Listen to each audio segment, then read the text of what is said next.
एक बार जब ऋषि अगस्त्य स्वर्ग से लौट रहे थे, रास्ते में उन्होंने अपने पितरों को पेड़ से लटकते हुए देखा।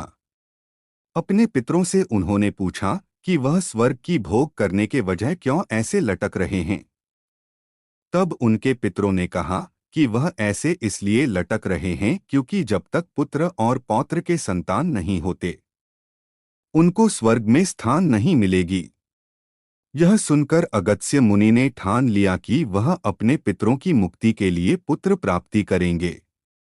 पुत्र प्राप्ति के लिए वह कन्या ढूंढने लगे, लेकिन उनको मनचाहा कन्या कहीं नहीं मिली।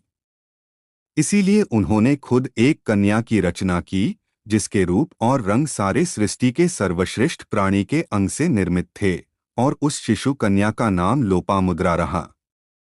उसी समय विदर्भराज संतान प्राप्ति के यज्ञ कर रहे थे। अगस्त्य मुनि ने अपने से निर्मित उस कन्या पुत्री को विदर्भराज को दे दिया।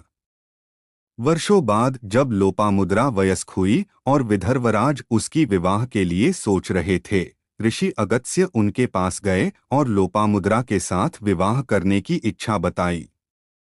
विदर्भराज तो इस बात पर मान नहीं रहे थे, लेकिन लोपामुद्रा ने ही ऋषि अगस्त्य को स्वीकार किया। फिर लोपामुद्रा और ऋषि अगस्त्य का विवाह हुआ। वैवाहिक बंधन में बंधने के बाद ऋषि अगस्त्य ने पुत्र प्राप्त करने के लिए लोपामुद्रा के साथ संभोग किया। 7 वर्ष के बाद लोपामुद्रा के गर्भ से एक पुत्र ने जन्म लिया, जिसका नाम दृढ़स्यु रहा। पुत्र की प्राप्ति के बाद ऋषि अगस्त्य के पितरों ने स्वर्ग में स्थान पाया।